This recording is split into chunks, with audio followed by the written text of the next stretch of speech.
But we are very happy you're along for the ride tonight. Welcome, everyone. I have everyone is muted except for myself and Anthony Lynch, but you can unmute yourself, so you're on the honor system. If I hear too much noise or odd sounds, I'll mention it. Welcome to Chicago and Ann Arbor and Oakland County, Metro Detroit. You'll notice, Ann Arbor, I didn't call you just Metro Detroit. You're on your own recognizance. And Berkeley, California. And there may be somebody else, someplace else, but that's what I know of at the moment. I'm thrilled you're joining us tonight. We're going to have a pretty good crowd. We may be running a little longer than usual. I want to be upfront about that. By the way, I always forget to do this because I shouldn't assume we've met, though I happily know most of our Zoom guests. I'm Madeline Trefon, and I'm the enthusiastic director of events for Plum Market, both in Michigan and Chicago, and soon to be DC, one would hope within the next year or so. These continue to be extraordinary, uncharted times. And somebody said to me today, I don't have time to join the Zoom tasting tonight, but I'm going to, because good wine makes us feel better. And amen to that. So cheers to that statement. I hope everyone's keeping healthy and as cheerful as possible. The reason we're going to run a little late this evening is because this tasting tonight is a celebration of Kermit Lynch and our appreciative relationship with this wonderful importer. Anthony, can you wave to everyone? Because I don't have you, we're not doing this webinar style. Anthony Lynch is not representing, he is Kermit Lynch Imports, second only to Kermit, who happens to be his father. But Anthony was kind enough to agree to join us tonight, and he is intimate with the growers that we're going to experience this evening. That said, me and I will blame at least some of my team. I know Rod's there, and I saw Mike. I don't know if Jorge's on, but we thought it was a great idea to do 6 wines because we had just gotten a nice direct import order in. And then we pulled Chicago into it, and they threw 3 other wines in the mix because, we don't always have the same things at the same time. So we are going to meet 7 producers and actually taste 8 wines if you had them all in front of you. If you look at the chat room, I have listed all of the wines in the order in which we're going to address them. And I will be showing the labels and holding up the bottles. But that said, we have lots of neat pictures to look at, thanks to Anthony. And, even if we do this at a rapid pace, we are probably going to run a little bit over.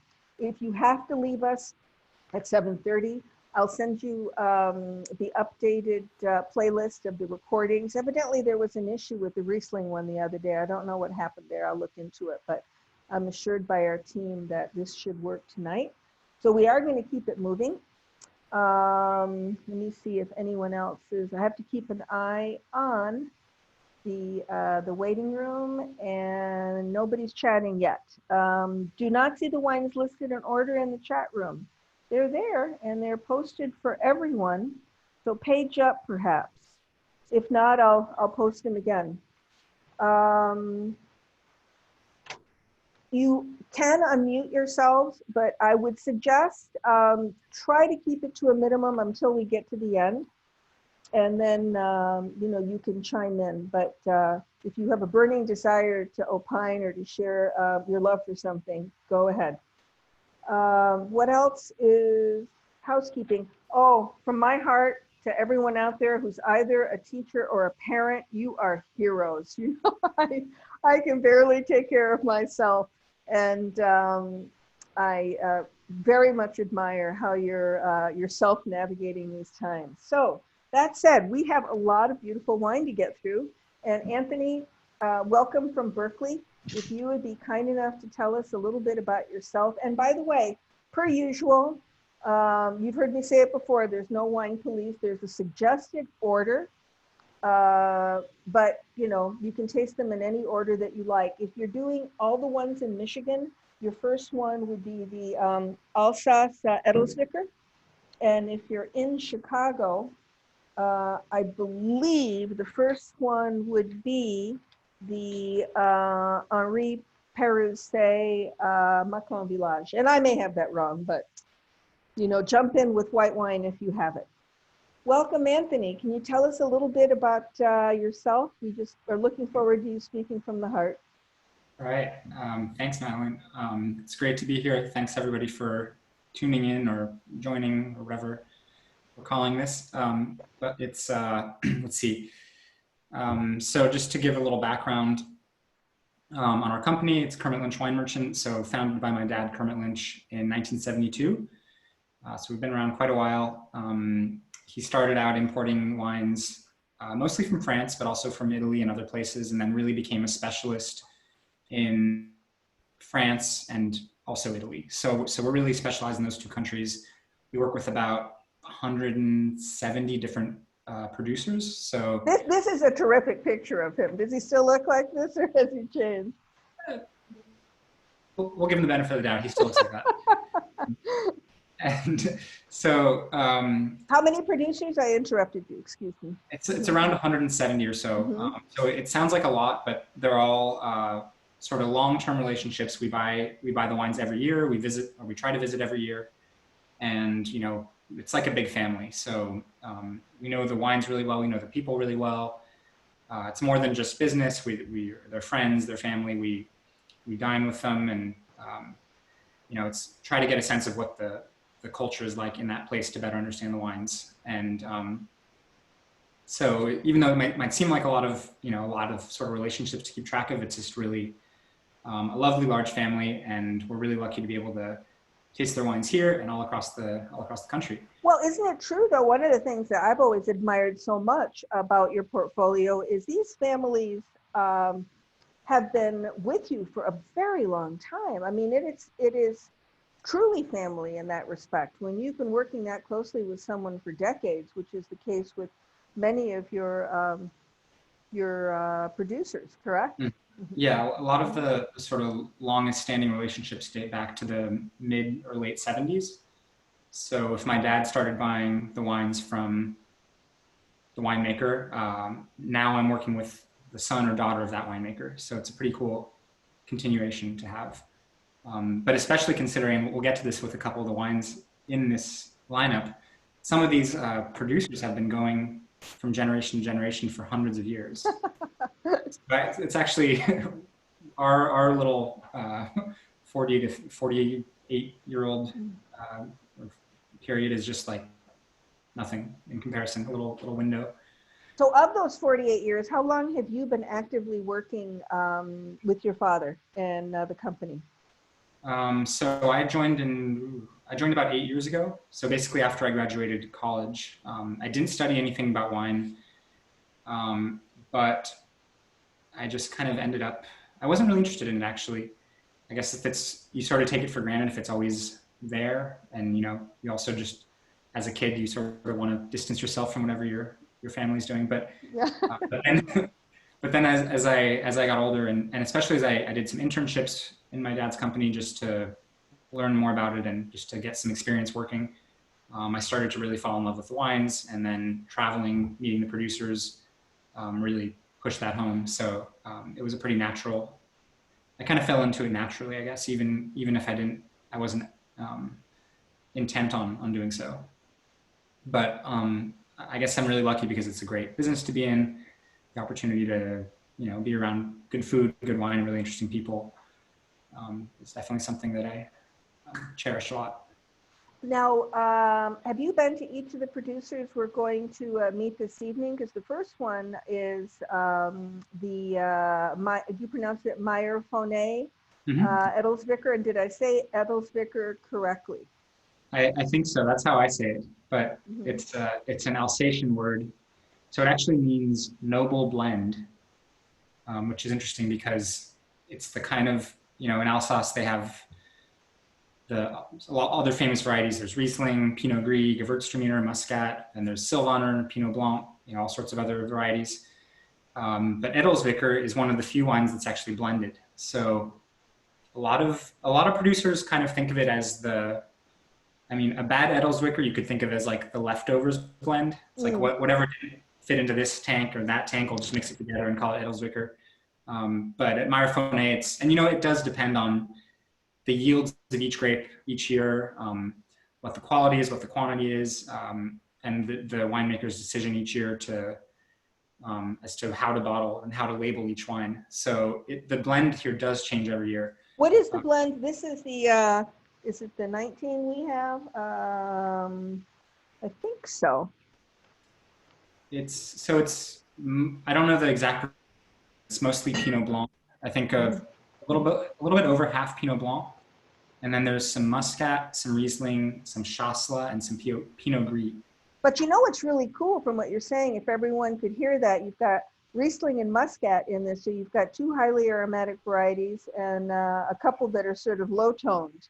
And I'm tasting it right now. It's just this fabulous, broad, spicy, dry, but almost soft. It makes me crave Asian food. And here we are. You sent me some nice maps. We're in Alsace, right? And then I had to look this up because I didn't know, but their town is just in this area. Is that right, Anthony? Yeah, so it's not far from Colmar. Okay. Alsace is a really interesting region because it's very far north, and we think of it as a very cold climate region. It's fairly cold, but it's actually really sunny. It's one of the sunniest parts of France because the Vosges Mountains create a rain shadow effect. So all the vineyards are actually in this drier area between the Vosges Mountains and the Rhine. So even though it gets pretty chilly, the summer is pretty warm and very dry. So you can actually get, whereas like German Rieslings tend to be really light, low in alcohol, and lighter in body. Here you can get pretty powerful wines from grapes like Riesling and Pinot Gris, and then of course they're famous for their dessert wines.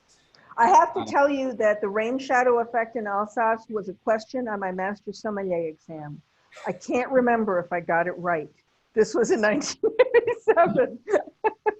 So it's speaking to that climate. What a beauty. This is the town, right? How do you pronounce it?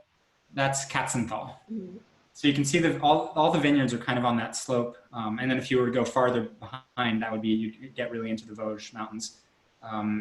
So it's very picturesque. It's very I think Alsace kind of, all the villages look like gingerbread houses because of the architecture.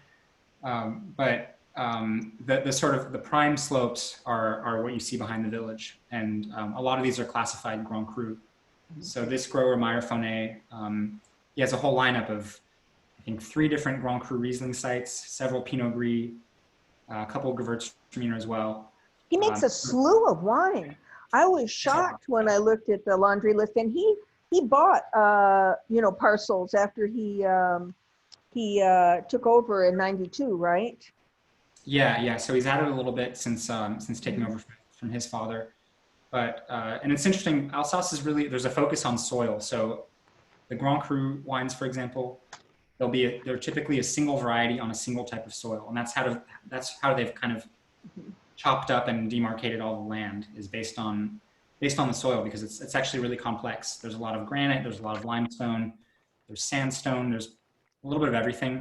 So from a terroir perspective, if we really want to geek out, Alsace is just this fascinating medley of different sort of soil types. It might have sounded like I was saying the wine was acid deficient, but all of a sudden it is so long and mouth-watering. What a cool wine this is. And if anyone hasn't noticed, it's in a liter bottle.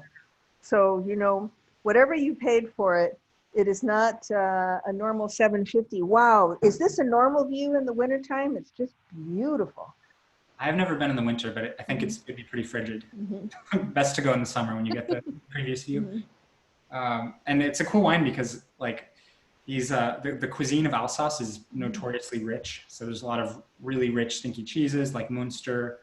There's a lot of meat, it's like pork. It's kind of you'd think of German food because Alsace is right on the border. So It's hearty, kind of mountainy food. And these wines that are, I mean, relatively in general, like high acid and, white wines for the most part, they go so well with this really rich, fatty cuisine because they kind of slice right through. They really cleanse the palate and refresh. But that being said, with the Edelzwicker, like you said, it's got this amazing aromatics, and then it actually goes really well with, like you said, like different cuisines from Southeast Asia would work really well. Spicy food works well, and even like lighter things like salads and fish. It kind of goes with everything. It's an all-purpose wine, but it's really delicious on its own recognizance. And The it's 1 liter long. bottle is like party, I call it, it's more of a party blend. Yeah. Noble party blend. Noble party blend. Now, we are going to go from Alsace to Beaujolais to taste the Beaujolais Blanc. And I want to remind everyone, I don't know if everyone finally saw the list of wines. I posted it again, but we'll be showing the labels when we switch from wine to wine. You probably, even if you enthusiastically bought all 6 in Chicago or Michigan, are not going to have all of them because we don't have all the same wines in both states, just FYI. I just decided to make it confusing for you because I was too enthusiastic. So the next one we're officially going to that is in Michigan, is the Beaujolais Blanc, which is a wonderful producer. Do you pronounce it Du Peuple? Yep, that's it. Du Peuple. And I had to look up where how do you pronounce this, Anthony? Le Breuil? Is that right? Yep. That's a tricky one, but you nailed it. I had a Parisian teacher in 5th grade of French because we had to take it. I was living in Greece at the time. So I sound really good, but I can't move out of present tense and I don't have the vocabulary. So there you go. And here we are, everyone here, right? In effectively southern Burgundy, and they are located. So it's on the map. Le Breuil is. It's here. Here it is, right? Yeah. Oh my God! I actually hunted for it earlier today. So they're in southern Beaujolais. They're not in the Cru district. Cool. Who are these glorious people? They're gorgeous. This is the property that's been run from generation to generation since 1512.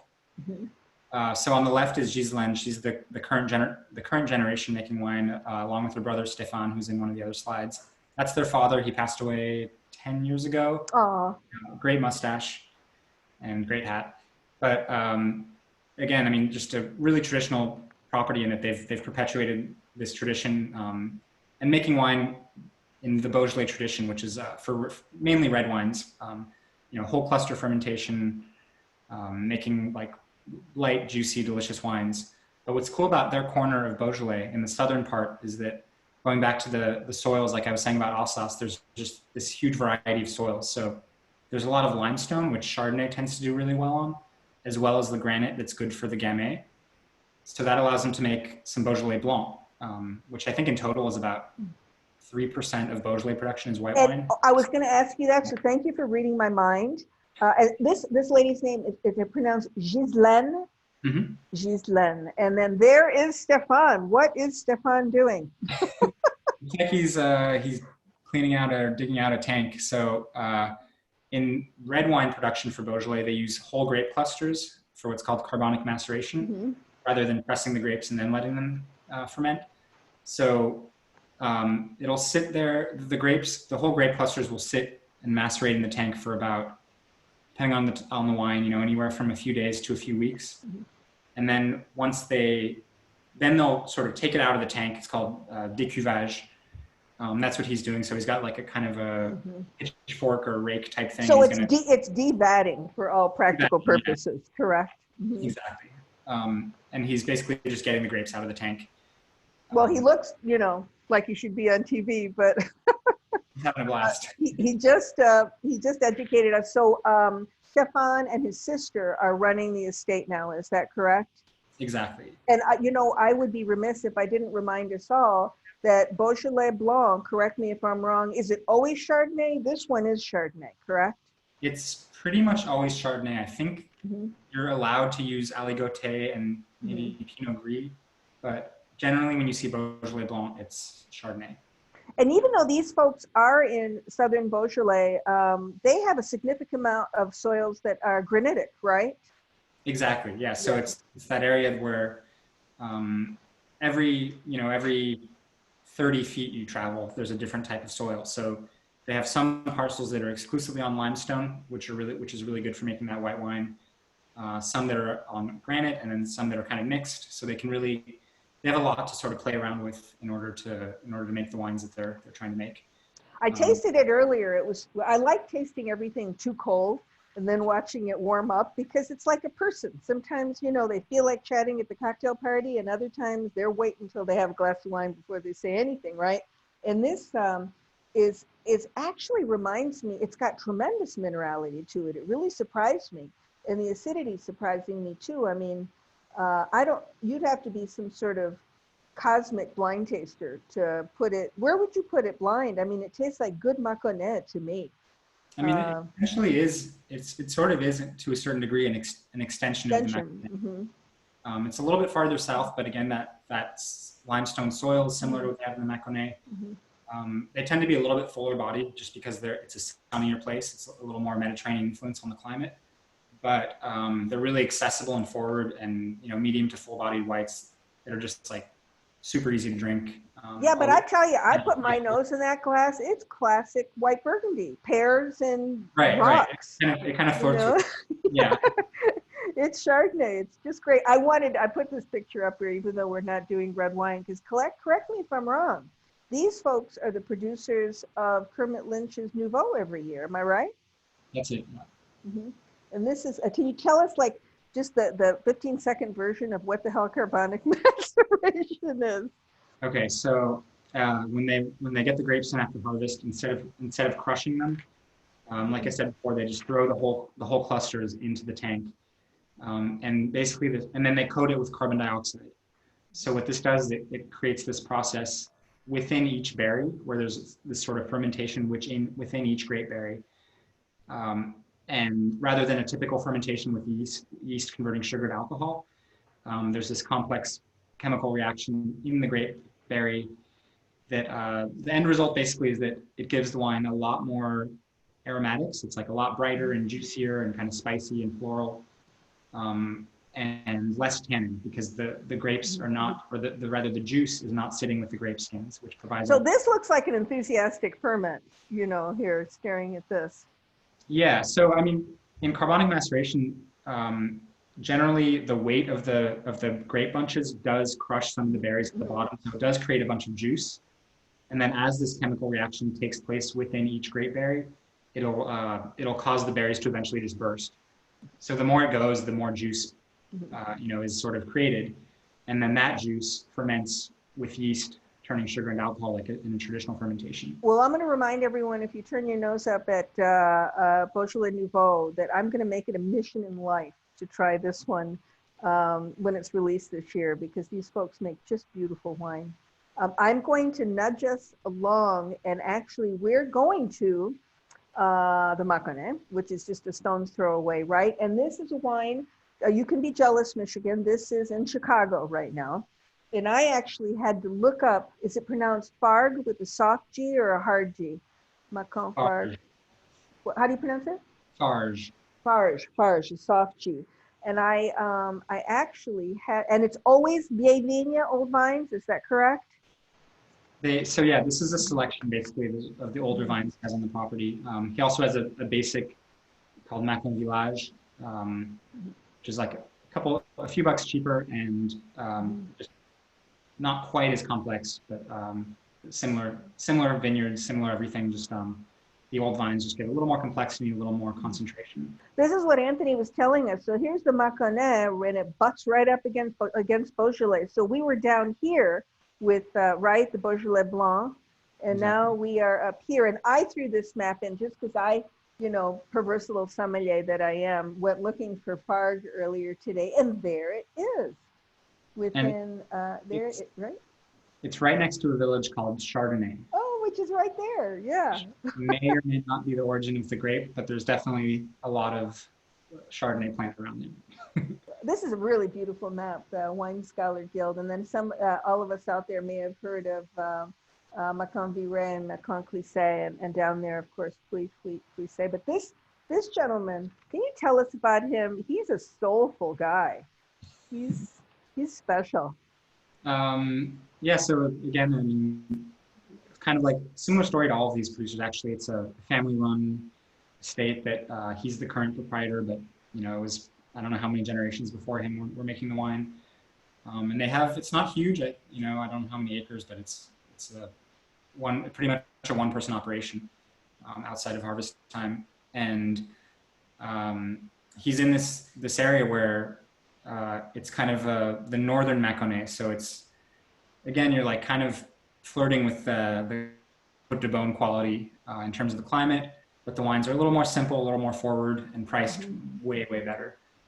That's kind of like what I like about this wine, is that it tastes like it's more expensive than it is. Well, we have over a few vintages, and I see Anthony, and Anthony, you can always unmute yourself. Mr. Minnie, I should say, sorry, if you want to, but because I know you visited some of these folks, but both in Michigan and in Illinois, we have routinely carried the Macon Village, not this particular cuvee that we're showing tonight, but it's just wonderful, rocky Mâconnais. You know, it's got a spectacular minerality to it that reminds me of Chablis. But correct me if I'm wrong, this gentleman took over not just when his father, but his brothers passed away. I mean, he put the whole thing on his shoulders. That's right. Yeah. I can't remember what year. Again, that was when I first met him. He'd already been doing it himself for quite a while. But yeah, I think that's right. He inherited from his father and his brother, and is now pretty much, it's a one-man show. Pretty impressive. He probably never leaves, which some of these gentleman farmers, right, do. Oh, and there he is. Yeah, I just commented, Madeline, just that from working with that wine in Chicago for many years, and I remember I tasted it there in France, and I think at the Domaine they frequently bring out some very old versions, and we tasted some of these Macon Farge that were 30 years old. And whoa, were they healthy? They were great, and for a couple dollars more than the regular Macon, I just do not think you can find better quality for that price. Anybody want to weigh in who's tasted the first few wines we've been talking about? You're welcome to unmute yourself, just remute. But I'm sorry I don't have it in front of me, because I've liked this wine over several vintages. And I think I have Greg Powell to thank for putting it in front of me. Greg, by the way, has waved hello, but his microphone isn't working tonight. So he can't join us. He can't opine in a way that we can hear him. We are then going to go to, if there's anything, by the way, you'd like to say before I move us along, Anthony, just cut me off mid-sentence. I'm just want to make sure we get through all of the wines. But if there's anything in your heart or head that you want to express, just say one more thing, Madeline, okay? I think we covered it for that one.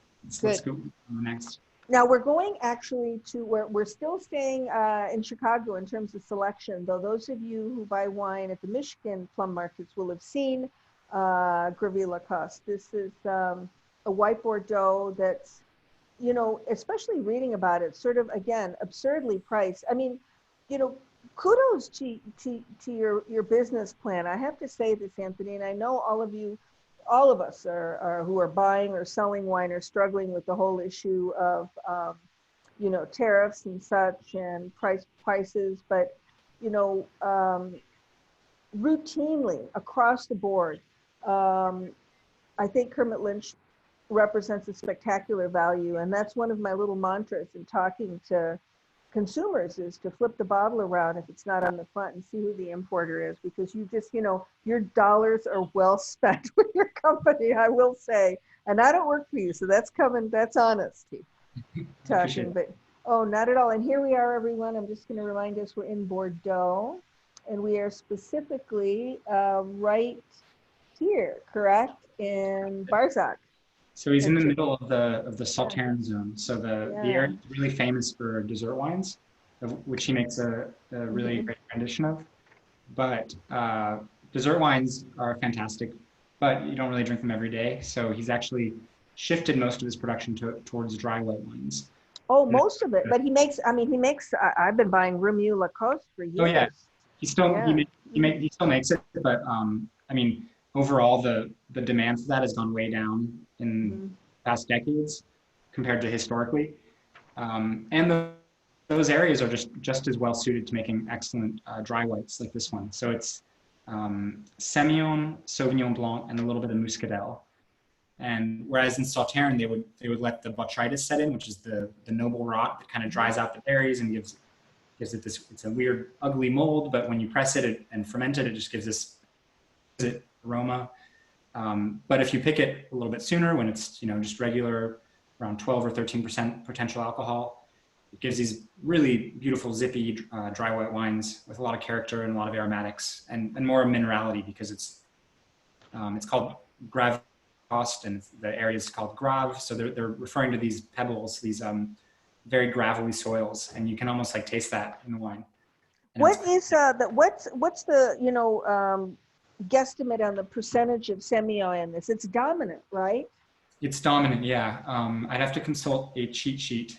But it's over 50% with regularity, right? Sorry? It's over 50% with regularity. Yeah. 70 or 80. That's very different than a lot of white Bordeaux. By the way, I want to point out, this makes me feel that I could actually live in a chateau in Bordeaux. I mean, this is just probably the coziest chateau I've ever seen. And this is the gentleman who lives there, correct? He's a very snazzy dresser, and he has a great sort of mullet. I think that helps the wine. Well, he's got a lot of style, and he's probably staring at Semillon as we speak. Can you tell us how is this wine different because of that high percentage of Semillon? And I don't have it in front of me, so I don't want to jump in and describe it. If somebody has it there, especially if you've got it, Anthony or Joanna, if you're out there, Joanna's our buyer in Chicago, you can describe it what you're perceiving. But how would you tell us what that high percentage of Semillon does to the flavor and texture of the wine? So I guess Semillon, especially compared to Sauvignon Blanc, because they're blended, a little bit rounder and fuller in body, not quite as much acidity, and it tends to give kind of honeyed floral aromatics. It's kind of disappointing in Bordeaux these days. People are tearing out Semillon and replanting Sauvignon Blanc. Oh no, why? Very fast rate, and that's because Sauvignon Blanc is one, it's more reliable, it yields more, so you can make more quantity from a vineyard, and also it's kind of just more marketable. Sauvignon Blanc has become so popular and such a well-known, it's almost like a brand. Just the grape is so recognizable that people will just buy a Sauvignon Blanc without even knowing what it is or where it comes from because of the name or because it's a Sauvignon Blanc. Whereas Semillon, even though it's more traditional in Bordeaux, it's a little more finicky in the vineyard, it's less, and unfortunately it's just kind of so it's harder and harder to find these days wines that are dominated by Semillon like That's this. unfortunate, because I think this is my opinion. Sauvignon Blanc is the elephant in the room, so it's going to shove Semillon out of the way anyway aromatically. And Exactly. Richard just wrote a really cool comment in the chat room that the Semillon actually tones down the Sauvignon Blanc. Totally. And I think that it actually mitigates the mouthfeel, because those of you who have the Sancerre, you'll see what I mean when we hit the next wine. Sometimes the acidity level, especially on young Sancerre, can be compelling to the point where you really want to drink it with food. Whereas I think the Grave Lacoste, the last time I tasted it, it was just easy drinking, but it bore examination, and I think you could figure out what it was, even if you didn't know, because that Sauvignon Blanc peeks through. What time of year is this that we're staring at? Is this That looks like winter? Winter, because they've just pruned.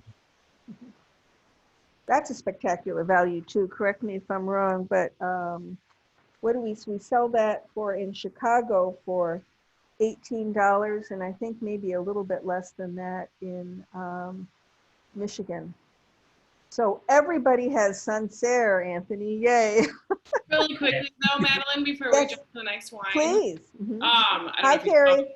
Hi. I don't know if you saw me wildly gesticulating at my husband earlier, but Oh, but good, I didn't. to bring home Gravy Lacoste because I carried it. Well, we had it at Phenology, and then we also had it at West End Grill for a very long time. Mhm.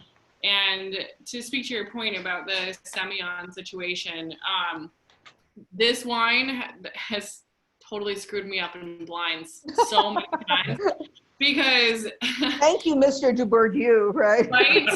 I know. So it's interesting how high the Semillon content is, but with the Sauvignon Blanc still showing through as cleanly as it does. I mean, I do agree with the comment that the Semillon tears down the acid a little bit. It does make it a little bit more palatable. But in blind tasting, now white Bordeaux is often challenging, but I do every single, I mean, and Mike can speak to this. I mean, and it's a good thing. It's actually a really good thing. But every time I misplace it. Well, you know what? You are not alone. I Mhm. listened to a seminar that a couple of my colleagues did the other day on how to, well, actually, I was in on this particular one, blind tasting white Bordeaux.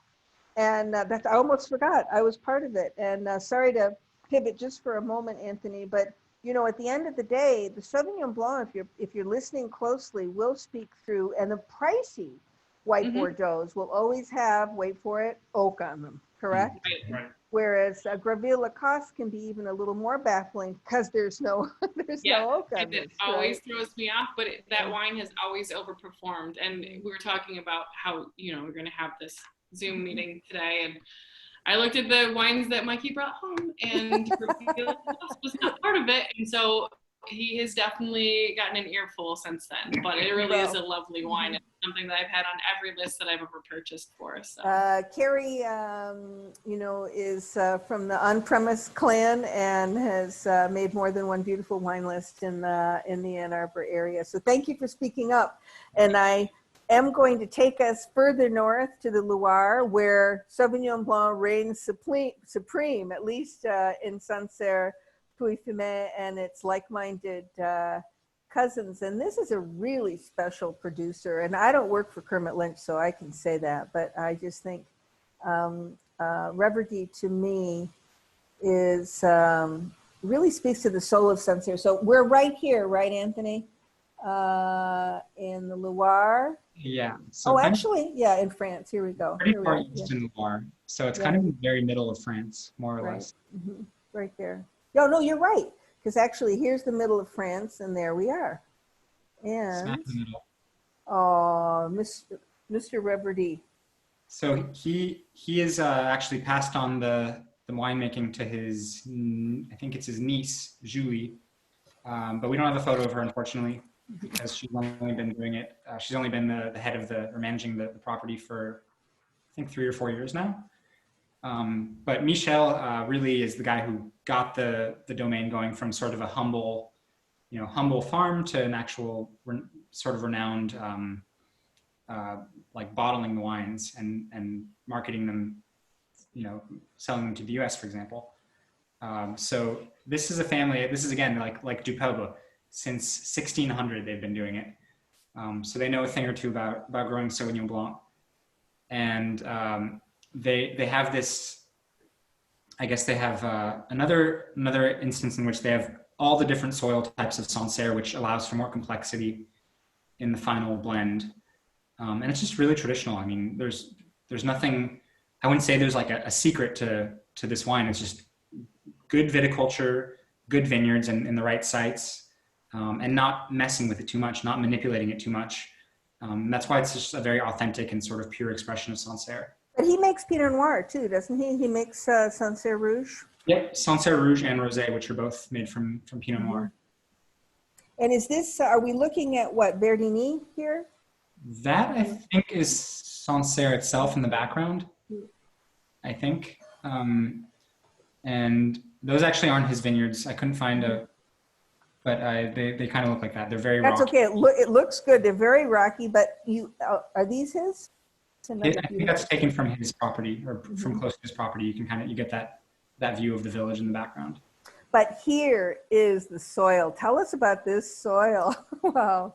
Yeah, so it's clay and a lot of limestone pebbles. And if you go a little bit farther down, there's this thing very famous called Kimmeridgian marl.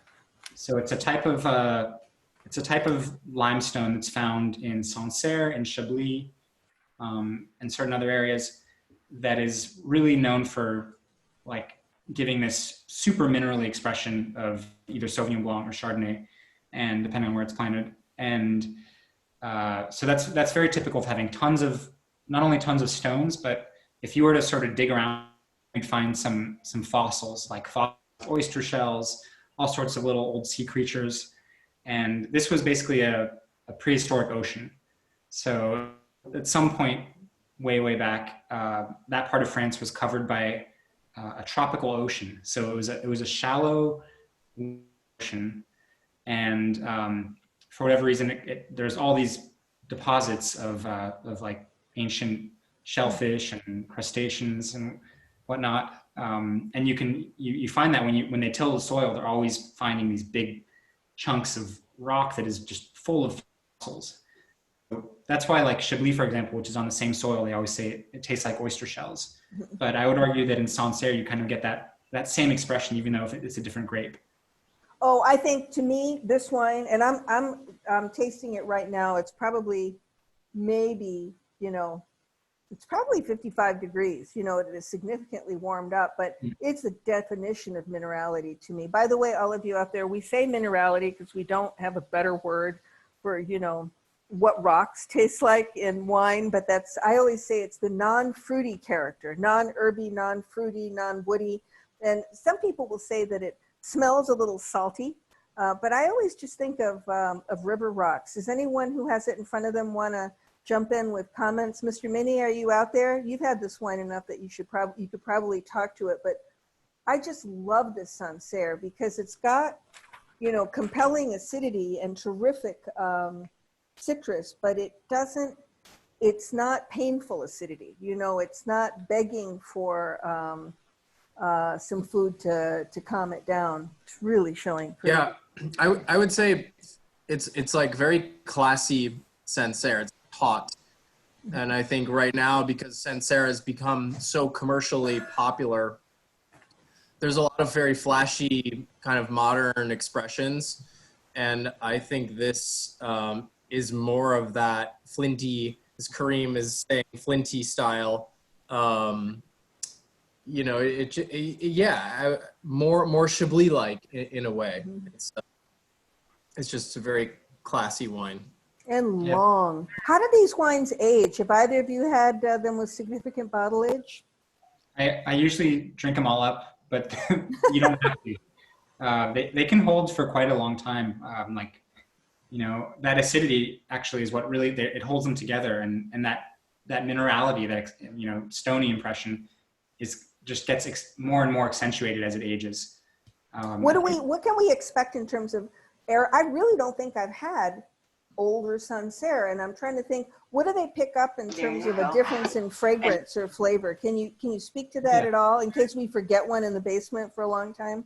They definitely lose that really intense grapefruity, citrusy, grassy character that's very typical of young Sancerre, and it goes more towards it can be slightly honeyed. Of course, it really depends on the vintage too. Slightly honeyed, kind of like dried fruits or canvas, like kind of a richer, rounder, more golden type of citrus expression, if that makes sense. Oh, it sounds wonderful. And this one is actually, some Sancerre can be, almost obnoxious in its expression of white grapefruit or, fresh herbs. And thankfully, we don't see cat pee very often anymore, which used to, rear its head years ago. But it's just beautiful. My compliments to this producer.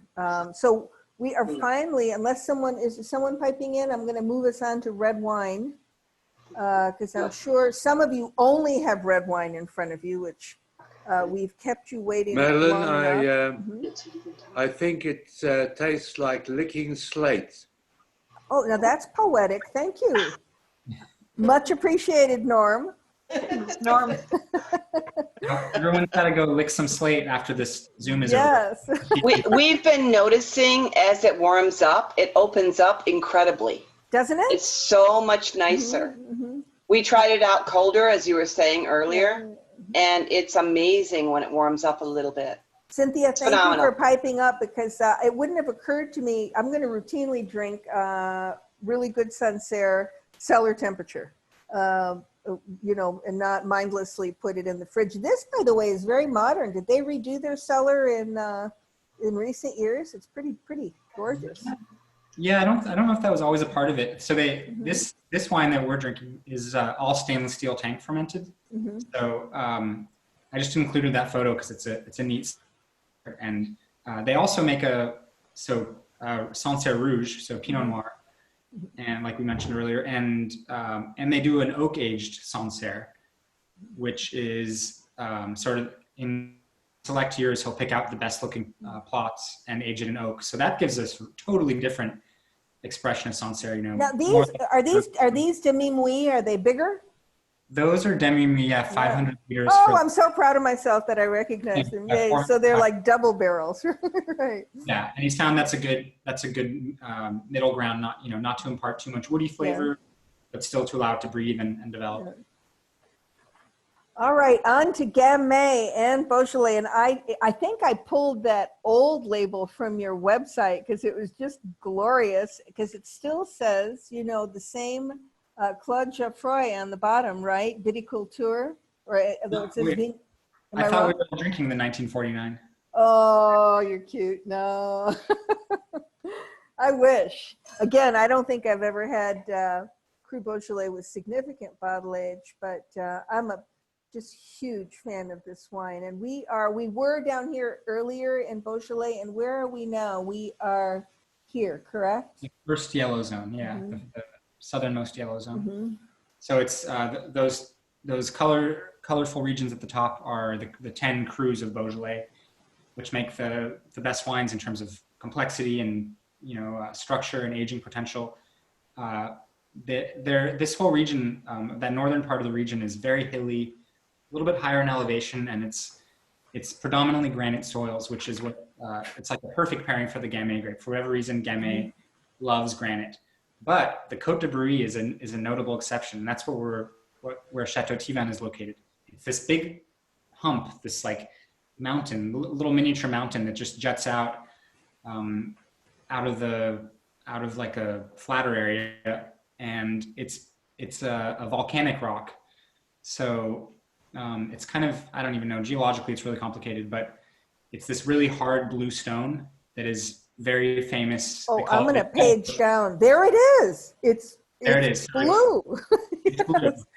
And Côte de Brouilly, in comparison to other Beaujolais wines, is very flinty. It's smokier, and it just has this notorious kind of minerality that other Beaujolais can also have a minerality, but this is a very like specific type of minerality. It's firmer and more. It's kind of more assertive and aggressive. And it has that kind of smoky, gunflinty thing, I find. Is it fair to say that Côte de Brouilly is a general, in the hands of a producer with integrity, is on the richer side end of Cru Beaujolais, correct? That's one of the more powerful Cru Beaujolais. Right. And as the old label attests, they can age exceptionally well. And I actually looked that rock up because I'd never heard of it. Diorite rock, the blue rock, but that was pretty cool. And we're staring at his slopes here, correct, which are a pretty significant angle. Very steep. Yeah. Can you go back to that map of the Yes. very zoomed in? Yeah, that one. So this is a geological map of the Côte de Brouilly. So you can see it shows the contours, like the elevation. So it is just this circular hillside. And there's the mountain. Actually, that's it, right? That's the very top. Yeah, it's not super high. I think it's 400 and something meters. I don't know what that is. 1,000 or so feet. But Chateau Thivan, they're located on the left side in that first red area. Like here? Yeah, right around there, exactly. They have vineyards pretty much on 3 of the 4 sides. So on the eastern, western, and southern side, they have vineyards. Many of them are very, very steep. and they also have incredibly old vines. So a lot of their parcels are 50, 70 years old. So it's a really rocky soil, and these old vines have had a long lifetime to just dig their roots into little cracks and crevices in the soil, access water, and it's really fascinating. So the wine that we're tasting right now, every year we, as importers, we visit the producer and select the tanks that we want in our blend. So the Chateau Tivin Beaujolais that you're drinking now would be a little bit different than a Chateau Tivin if you found it on a wine list in Paris. Huh. And I like to say, whether it's true or not is subject to everyone's interpretation, but I like to say that we get the first dibs on all the best. And fortunately, you and your father have, impeccable, utterly spoiled taste. So that's a good thing. I have to tell you, I put my nose in the glass and it shocked me because it smelled positively meaty, which I don't associate that with Cru Beaujolais. And evidently it's all whole cluster, correct? But there's nothing candy or fruity or, lesser about this wine. It absolutely envelops you. Who are these guys? Are these father and son? Yep. So that's Claude is on the right and Claude Edouard is on the left. Yes. So father and son, they do everything. They age all their wines in these huge casks known as foudre. Recipient for Gammae because it doesn't oaky flavor the way that smaller barrels, the way they have in Burgundy would. And this wine does not need oaky flavor. It's got so much already that that those huge casks just allow it to rest and slowly come into being, come into readiness. And that's just really traditional. You can see they're super crusty, they're old, and that's just the way it is there. It's like it's a damp, moldy cellar, and that's just the way tradition is. The wine is really well integrated. There was another picture I went, oh, we didn't look at this one. There's the grade. That's like a 50% grade. I mean, that's, try to work that baby without sliding on occasion, right? It's super steep, and the vines are also very low. So working the vines is backbreaking for many reasons. I have to tell everyone who's listening, it's both in Chicago and Michigan. There is a significant price difference between the two for whatever reason. It could be a difference in vintage, but this is a producer where I call them eeny meeny producers that, if they made Gammae jam, I would buy it. I just think that the aromatics and the flavor of this wine is so complete, so integrated that I have a hard time describing it. Because it doesn't, follow the checklist of most Gammae. Really gorgeous. Now, I will tell you this is a little confusing because we are going to Burgundy, and yes, there are two different wines here because we have the same producer, Domaine Gachot-Monod, but Michigan has Côte de Nuits Villages, and Chicago has Bourgogne Chant de Muse. I've never, is chant like chant? Is it a song? Yeah, that's the idea. Chant de Muse. So we are in Pinot Noir land. So here we are in Burgundy proper, right? And this was a great map that you picked because they're located, correct me if I'm wrong, like here, is that right? Oh no, here, right? Down here, Comboischien, right? Yeah, right around there. Right around there. So down here is Beaune, right? Mm-hmm. And they are located south of Nuits Saint-Georges, but they also have what? They have plots in Nuits Saint-Georges and Chambol, is that right? Yeah, so this winemaker's specialty is picking plots that are not necessarily like in and making really good wines that are great values. So the two Pinot Noirs that we have from him are Côte de Nuits Villages. This is Côte de Nuits Villages, the yellow part, right? Exactly. So it's a really small area. And then the other one is just a Bourgogne Rouge, which is just right next to it. Oh, does it come from the same area? Yeah, they're not too far away, near his winery. So these are vineyards that are not classified in any village. So they're not like Nuits Saint-Georges or Gevrey-Chambertin or Chambon-Musigny, which are amazing wines, but will sell for like triple the price at least. He does have a couple plots. You know, he has 1 or 2 Nuits Saint-Georges and a Chambon-Musigny, but the bread and butter here is really these lesser known sites where he's deemed it to be an excellent vineyard for various reasons. He's seeks out the right exposition, the right type of soil, and realizes he can make these really stunning Burgundies that are a lot cheaper than the sort of more famous names. I want to say that when Anthony and I first met each other at 6:30 or probably 20, after saying hi, the first thing I said was, my God, that Pinot Noir is just stopping my mind, because I had just tasted it. If you have either Gauchon-Monos, I want you to hold it. You can do whatever you like, but I suggest, for the deepening of your pleasure, to look at the color against a white surface. It is very deep Pinot, and then the corresponding aromatic is shocking. It smells, if there were such a thing as a black strawberry, Anthony, that's what it smells like to me, or a black, like black cherries, really dark fruit, which speaks to a sexier, more expensive appellation, like Chambon or Nuits Saint-Georges. Yeah. I love those wines. They're very approachable and forward, but at the same time, there is a lot of depth if you look for it. Oh, just tremendous. And tell us about this guy, because where is he? Mr. Yeah. Is he that cozy? He just looks like fun. He doesn't take himself too seriously, which is an exception in Burgundy, where there's a lot of big egos. And this guy's just really all about fun, which is kind of reflected in the wines. I mean, like I said, they're quite accessible. You don't have to decant them for hours, age them for years. You can just kind of pull the cork and enjoy it. And I think that's definitely like reflected in his personality. But the wine is all about promise. It's like, I mean, it tastes good now. It's even balanced and round and delicious, but I feel like if I had the money, I would go and buy a case and pull a cork once a year to watch the layers evolve.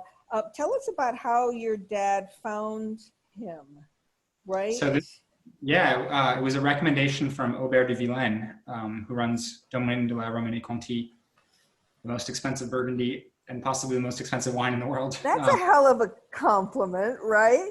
Yeah. So, I mean, Aubert's got incredible taste, and I guess he had heard about Damien Gachot's wines, and he just said, hey, you should give this guy check out this promising young producer. That must have been, I don't know, 20 years ago or something, 15 years ago. And sure enough, he's very, very promising and young at the time, and still young, but he's really like filling out his potential. And again, I mean, these wines are a testament to the great quality you can have in less prestigious parts of Burgundy. I don't know if Anthony Minnie's lurking around there, or if Greg Powell or anyone has found his microphone, but just to turn vaguely geeky just for 1 second, at least your website claims that when they make Pinot here, he destems entirely, correct? So he's doing no whole cluster. Is that something that we need to pay attention to, or impacts the wine in any specific way? Or it's debated a lot, this question of destemming or not. Now they say, so the traditional Burgundian way of making wine is to destem, they say. But when they say traditional, it depends when is it traditional, because if you go far back enough, they didn't have destemmers. Everything was whole grape bunch, whole berry, whole cluster, because they just didn't have the technology and the machinery that we have now to destem. But then these destemmers were introduced, and the vogue in Burgundy became to destem. Nowadays, it's going back in the other direction. A lot of producers are saying, especially with climate change, with these warmer, riper vintages we have, a lot of winemakers are saying, well, you know what, the stems are actually getting riper. They're actually, they're turning from green to brown, and they're not as bitter. So a lot of people are actually introducing more stems, but that tends to make the wines a little more tannic, a little more austere when they're young, and less immediately pleasurable. So I think when you do destem the way Gâcheux Monod does, it makes wines that are a little bit rounder, a little bit have a little bit more fruit, and are immediately pleasing and don't need to be waited on. So I think that kind of fits in well with the house style. You said that beautifully. Thank you. Whoever's out there drinking one of these two wines, you want to weigh in on how it's showing? Because I just think it's, pay attention, New World Pinot Noir producers, but not in a way that's inaccessible. Actually, it has a little bit of a forward character to it that reminds you of, young winemaking spirit. But anyone else want to weigh in on how their Gâcheux Monod is drinking? Come on, you can't be too shy. You've had plenty of wine to drink by now, I would hope, and we're not driving anywhere. Terry, are you speaking up, or am I putting you on the spot here? No, not Terry. Anyone else? Rod, Mike, is anyone else drinking the Pinot? It knocked me over. Oh, is that Paul? Yes, Hi, Paul. Which one are you enjoying? You're having the Côte de Nuits Villages because you're in Michigan, right? yes. Mm-hmm. It's How does it? terrific. Isn't it terrific? Yeah, Would you drink it now, or is it making you sorry you opened the bottle? that makes me just want to buy more. Oh, good. We can take care of that for you. No problem. Okay. By the way, I am keeping my eye on the time, but I knew we only had one more wine. So, I didn't want to power through this particular producer. They've got, it's a significant amount of alcohol, certainly not California, but it's not lean, Anthony. It's got weight. Oh yeah, and again, these recent vintages, and we're seeing it more and more, but they're getting this climate that is very atypical of Burgundy. Right. Really hot summers, very dry, a lot of drought actually. They're going months at a time without water, which is something they'd never seen there before. So as a result, these wines, which historically they would have trouble getting the grapes ripe, or maybe there would be 2 or 3 good vintages per year or per decade, not per year. We're not there yet. And now suddenly it's like every year is hot and dry, and it's almost the opposite problem. Or they're saying we need to harvest really soon because the grapes are getting too ripe. They're going to be too high in alcohol, not balanced. So now it's becoming this, the skilled winemakers are the ones who can make a really balanced and refreshing wine in a very hot climate, rather than the ones who can make one that isn't too acid in a cold climate. Well, this is the Côte de Nuits Villages that I've got is claiming 13%, though they can scooch it a little bit higher than that if they want legally, but it's still balanced. And I've got to meet this guy. What a smile. This is a cool, is this him? Yeah. There he is, surveying his tanks. Yeah, boy, he's got good balance. Class meet. Oh, Carpaccio. Madeline, Yes. I think this has a hint of Carpaccio in it. Well, good. Does it work? Carpaccio. No, it has that nose, same smell, Like a dried cured meat smell, like a meat, yeah. Very which is meaty. attractive to the vegetarian here. This is Oh, of course, you wouldn't know about that. Yeah, No, you'd be amazed what I taste. This is cool. The we sorting go around table. killing animals and smoking them. Yeah, Yes, as long as you do it humanely and the animal doesn't know it's coming, I'm good with it. What's the vintage on the Gâcheux? Is that the 16? The Gâcheux that I've got is the 18, but wow. but the Bourgogne Rouge in Chicago is the 17. So there you have it. No, am I wrong about that? I just put my piece thought it was of paper 16. down. It might be. No, it is. It's 16. You're absolutely right. The one in Chicago is 16. I was doing such a good job keeping track of it, and I just blew it. And the one in Michigan, the Côte de Nuits Villages, is the 18. And Anthony, 18, I believe, is considered a very good vintage, ripe and bountiful. Yeah, 18 was tremendous, good quantity, so high yields, which was something that had not happened for a while in Burgundy after a string of years with hail and frost and you name it. Finally, they had actually 17 as well. Good yields, a warm, actually a hot summer, but it wasn't excessive. So they were able to do a bountiful harvest of very ripe grapes. So everyone's happy. I just love these, you know, Côte de Nuits Villages, most people have never really heard of it, but I think in general, if you find, you know, a producer you haven't heard of, especially with the Kermit Lynch back label from a good vintage, you're going to find tremendous value in the Bourgogne or Côte de Nuits Villages, sort of lower appellations. The quality is just tremendous. Oh, well, Anthony just spoke a mouthful. I mean, you know, I am spoiled to death. I do not have deep pockets, and I'm a big believer in trusting an importer and corresponding growers under their umbrella. And I like to buy the least expensive wine they make, because that tells a big story, you know? It's easy when it's easy. But to make great wine that overperforms at a price point that is accessible to everyone is really cool. So this is our last wine in both states, the Hermitage du Pic Saint Loup, Tour de Pierre. And this is a producer that takes its name from the appellation, right? Right. That's right. And I had to actually look closely because I forgot, but here it is, right? We're in southern France. And Yeah, this used to be part of the Côte de Languedoc. Do I remember this correctly, having studied a million years ago? Here's the Rhone Valley here, right? And then Côte de Languedoc is there, and there's Pic Saint Loup.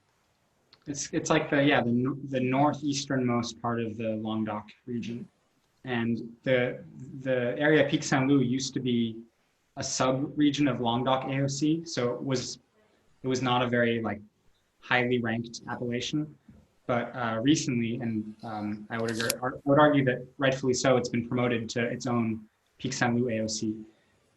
But the key about this area is that it's the northernmost grape growing region of the Languedoc, and it's the coolest and the rainiest. And the secret to that is this, which we'll see in one of the photos. The Pic Saint Loup itself is this mountain, this like rock outcrop that just juts out. It's very striking. And the vineyards are just beneath this big outcrop.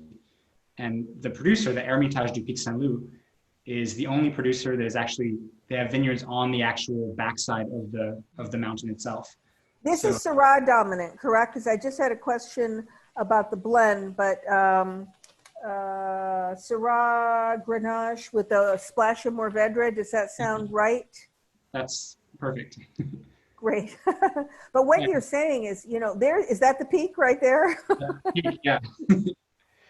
So it's kind of in the foothills of these mountains that are in central France, and you get higher elevation, more rainfall. It's a cooler climate, which Syrah really likes. I mean, as far as relatively speaking, we're in the south, so it's already pretty hot. But Syrah does extremely well here because it's a little bit cooler and it doesn't get as ripe, and it can be kind of jammy when it's too hot. But here it's a bit cooler, and it tastes almost like the northern Rhone Syrahs, which are more spicy, more floral. And it's a really good growing region for Syrah, and it does super well blended with Grenache and Mourvedre. They want to be together almost. Well, thank you for intellectualizing it, because actually when I was tasting it earlier and now, it's got a little bit of that northern Rhone spirit in that the acidity is firm and the aromatics, there's the pepper, there's the spice. It's actually refreshing. It doesn't come across jammy at all. Mm-hmm. And the Syrah, somebody's asking the percentage. I think it's fluttering around 50%, that we won't hold anyone to it. Yeah, right? Around 50%, I think. Yeah.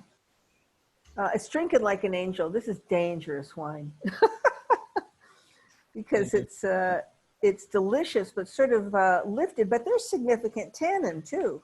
It's got some weight for sure. I mean, we're still in the very south of France, so it's hot. It's got the Mediterranean climate, a lot of sunshine during the summer, but it's like the subregion that makes it cooler, and again, elevation and these incredibly stony soils, which almost you can feel the they say tension or tension. There's a little bit of tension and a little bit of nerve, and it's refreshing. It's stony, and that kind of helps it stay light on its feet in spite of it being a pretty full-bodied wine.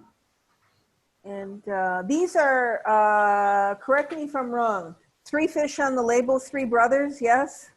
Three brothers, and it also relates to an ancient legend from that area of I forget the story. There was something about a hermit and Oh, I've got it in front of my face. Can I read it?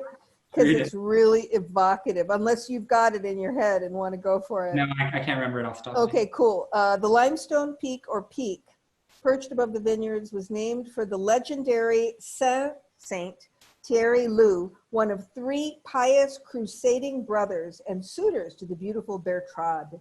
And after her untimely death, he became a hermit.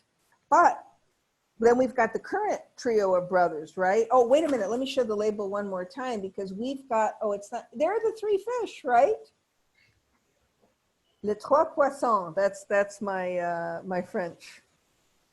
So they refer to the current trio of brothers, the Ravai brothers. Is that how you pronounce it? Yeah. Mm-hmm. This is gorgeous. Are these young vineyards, Anthony? Those are young ones. I don't even know if those were old enough to be in the bottling that we have in front of us. But it just gives an idea of the landscape. I mean, there are some flatter areas, and then leading up to that peak, it actually gets quite steep. So there's a range of different microclimates and exposures and soils, but they in this area that producer really has the top sites in terms of like being on the peak itself and having those higher elevation vineyards that give this more lifted wine. And a lot of the wines down there can be a little bit heavy, especially in the really warm vintages. Have they gotten their organic certification? Because they've always been biodynamic, right? But they wanted to be certified. I'm not sure if they got the certification. I know they work biodynamically. So that's actually a really interesting point. They converted to biodynamics, I think, in the late 90s. It's been a while, but it's, you know, this very interesting way of farming that is, it's basically organic to the next level. You follow lunar cycles when you do things like pruning or racking or bottling the wine. You use herbal teas, they call them tisanes or herbal remedies to treat the vineyards instead of using chemical products. So it's kind of like homeopathic medicine for the vines. And they noticed that it took a few years to transition, but after they made this transition to biodynamic agriculture, the wines just got so much fresher and brighter. And it was like completely different. You have their wines from before 1997 or something, and they're kind of clunky and rich and ripe. And now they're just like much more vibrant. And they just attribute that completely to biodynamic agriculture. Well, I got to tell you, this wine manages to be mouth-filling and rich and uplifting at the same time because it's mouth-watering. And that's all natural acidity, yes? Yeah, it's very hands-off in terms of what they do in the cellar. Natural yeast, they don't filter, they don't add anything except for a little bit of sulfur. You could call this natural wine, but we won't get into that debate today. Oh, is that we just went through a rebranding at Plum. We have a natural wine section and a natural wine, but we actually just say natural, and then we define it with a specific indication of whether it's certified or not, and then we'll write in whatever the winery is claiming, because it is a can of worms, but people ask about it all the time. And the reality is, correct me if I'm wrong, with your growers, people with, growers with integrity aim to be as hands-off as possible, Exactly. whether they're certified or not. And people need to understand, isn't the certification process like very time-consuming? Yeah, it's time consuming. It can often be expensive. Sometimes you have to pay due. It's also sort of contrary to the spirit. The natural wine spirit is really about freedom and doing whatever you want. Of course, if you want to be less manipulating your wines, but a lot of them just choose not to do the certification because it's too much of a pain.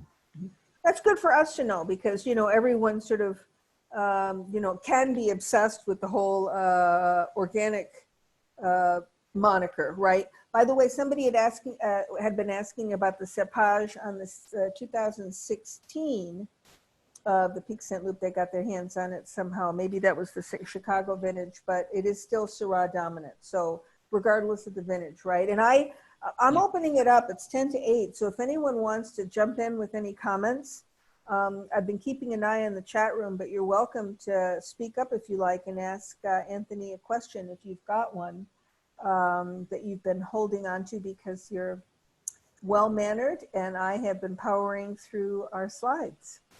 Anyone want to speak up with any comments on the wines? I've enjoyed them too much and I'm glad I'm not driving anywhere.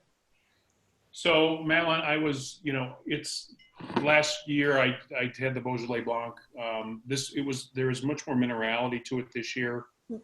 The Sancerre we had tasted before, and it's, it is to me a traditional Sancerre with the flintiness and the minerality, which is really cool. But the Hermitage, I think for us stands out as really well balanced, Northern Rhone-esque. I won't call it Northern Rhone, but Northern Rhone-esque, and really a delicious, offering from a really cool place. And if you're on the call and haven't had it, I would invite you to try it. And the price point on it is fantastic. It's stupid. It's I mean, stupid. honestly, But it's even more stupid in Chicago. I'm just telling you right now that if you're in Chicago and you haven't bought it, run.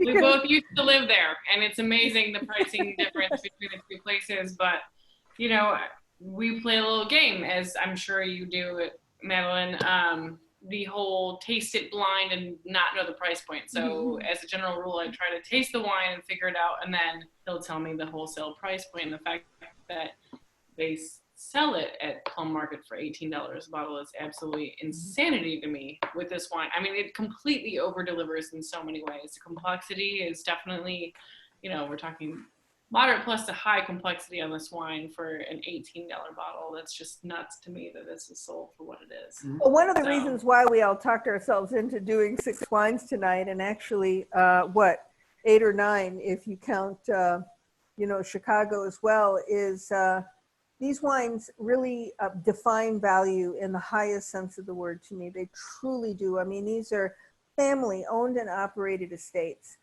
whose wines have, they're simplest, they have complexity, and they're reflecting terroir. And I just adore the fact that your dad recognized them decades ago. That he gets big credit for that, so he had a recognition of quality, but he developed relationships that have really endured. I mean, we're so thrilled to meet you, Anthony, because we know that you're the face of the company now.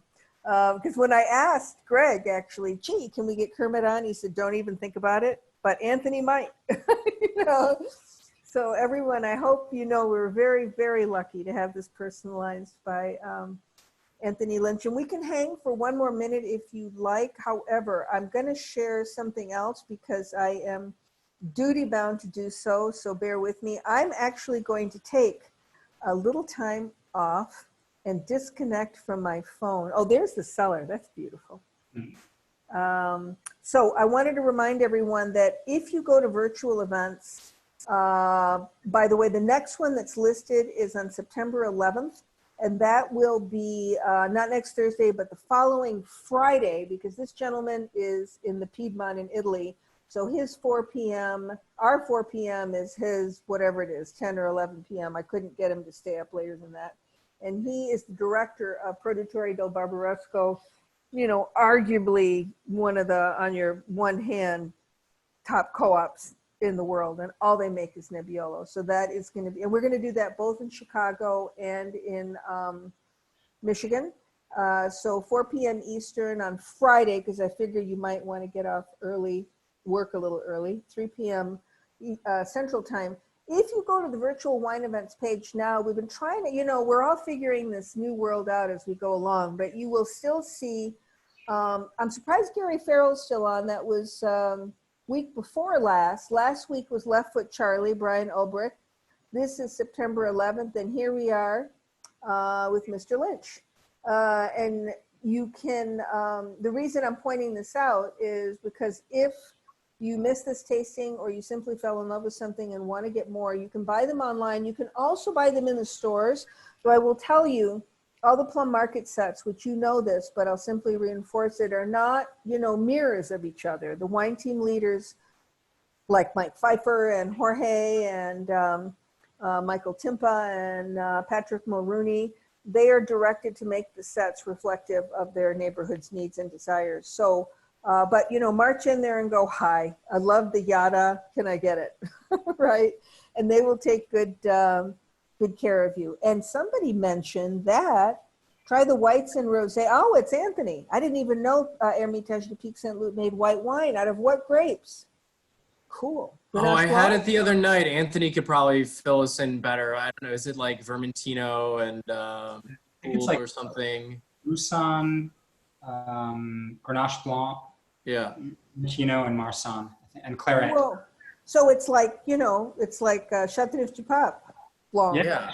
And my personal favorite is the rosé, and I'm sure Anthony can fill us in better on this, but Greg always tells me, Greg and I always talk about this, how, I don't know, legend has it that maybe they talked to Domaine Tempier about maybe like kind of an old school Bandol recipe, and the rosé goes through Malo, which is sort of rare for a lot of rosés, and has this round, plump, broad texture, much like Bandol.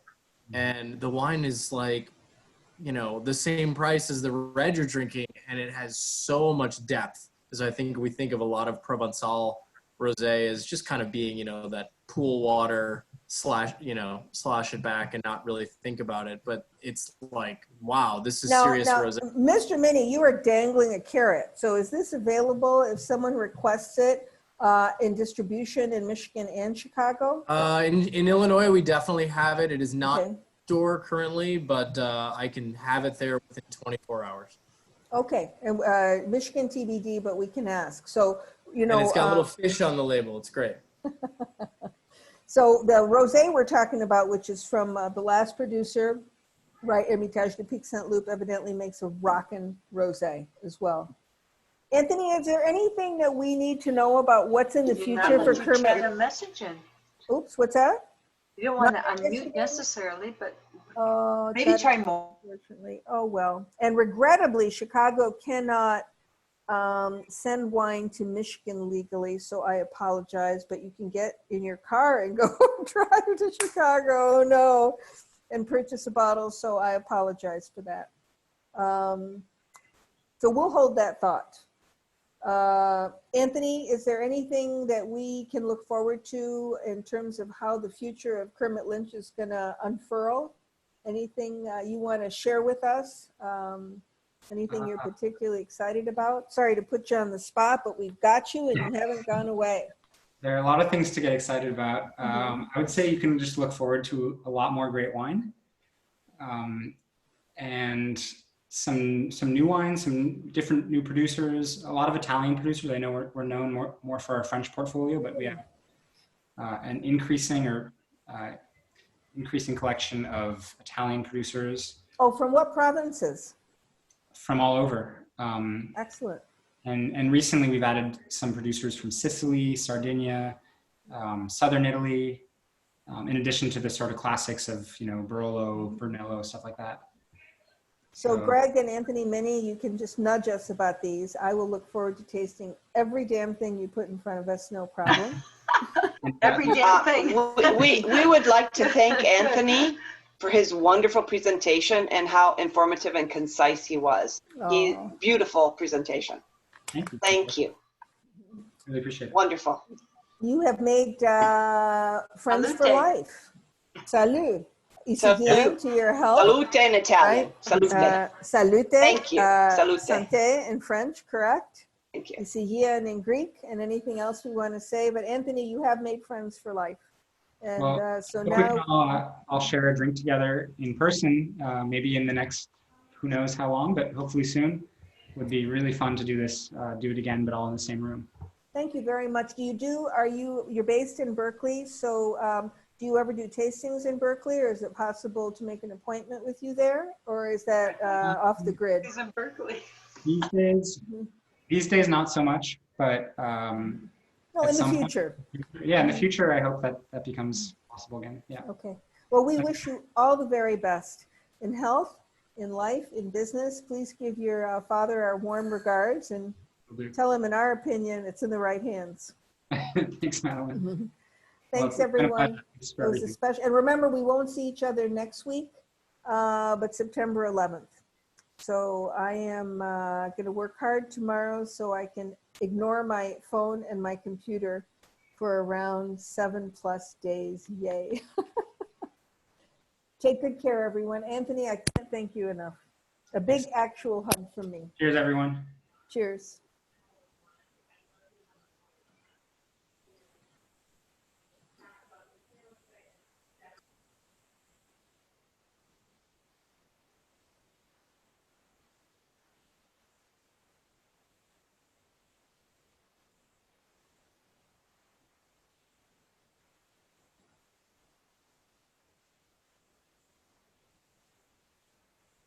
I'm still here if anyone wants to chat. I haven't gone away yet. And we got a great question from Richard that I'm going to have to send Anthony via email. That he hadn't been interested in wine when he was in college. What did he focus on in college, and was that in California? So I would imagine it was. Is he still there? I don't think he is, but I can send him that question. I'd love to know. Oh, there you go. Yes, I'm sorry. I thought I was doing a pretty good job of keeping up on this chat room, but I missed that. But I just copied it. It's hard. It's hard, but at the same time, here we are. We got through the wines. We didn't take too much time. Did you have any favorites, Richard? I really enjoyed the whole thing. I was interested in Gachamanon. And I was interested in how it had a lovely nose, and it had, in the taste, more oak than you normally see in a Burgundy. At least, normally it's more subsumed in the overall flavor. And I wondered about what led to that. It was a really impressive wine. I'll ask him about that. Then I asked this question that I got some answers about from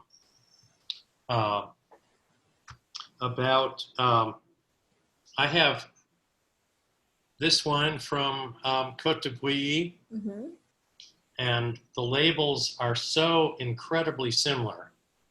Oh, and I've wondered about this for years. And what's the vintage difference on those two? So in this case, I don't think that's so the Chateau Tivin is 2018, and the Domaine de Pavillon de Chavannes is 2017. Chavannes. And how do you spell Chavannes? Chavannes. But they're the same similarity has persisted for many years, and I've wondered about that.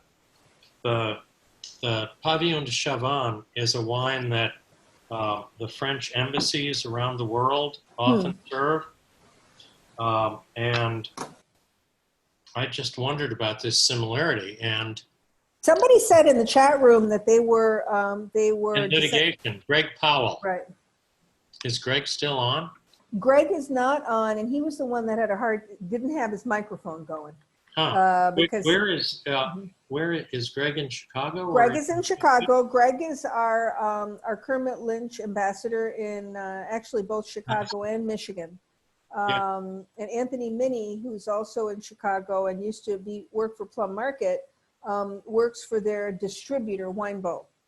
So there's the connection there. And Anthony Minnie was on at least one Kermit Lynch trip before he moved from Plum to. But I will ask the question because that's a very good one. There's litigation about the label. Yeah, no kidding. It's exactly the same. Interesting, I think.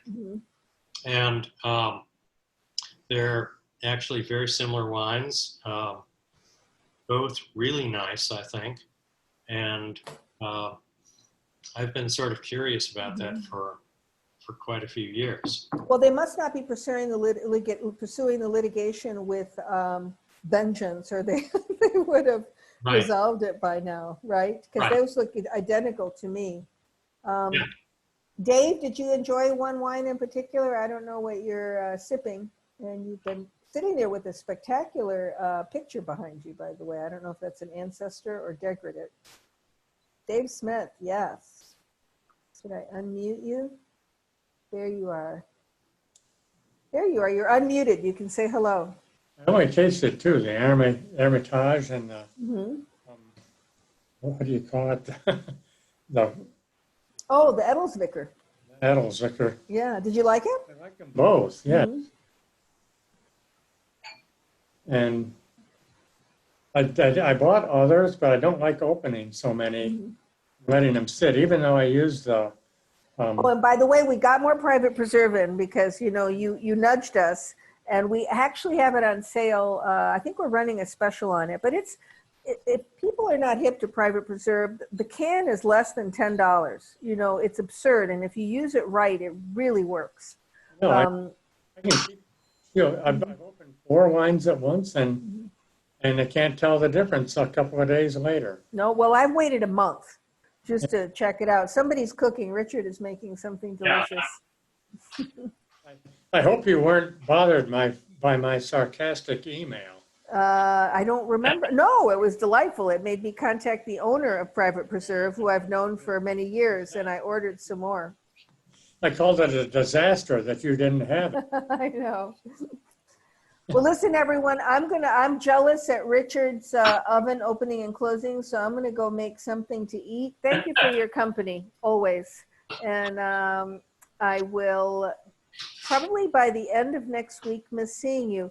Mike, thank you for being on. I always appreciate it. And I saw Rod pop in. And thank Carrie for her always eloquent comments. Richard, you asked the best question, the best. Thank you very much. No, I really enjoyed this. That's true. Wasn't he special? And whoever complimented him on his brevity, because I had told him earlier we have like 3 times as many wines as we normally do. Yeah, well, it was nice to have 6 wines, and the first 2 wines were like we were at somebody else's party. Well, the takeaway is, you know, you can shop the Kermit Lynch aisle, or you know when you see it that it's right. Really worth. It's really worth. You know, you can have confidence in that importer thumbprint. Absolutely, and we love Alsace, and it was nice to see the pictures of that.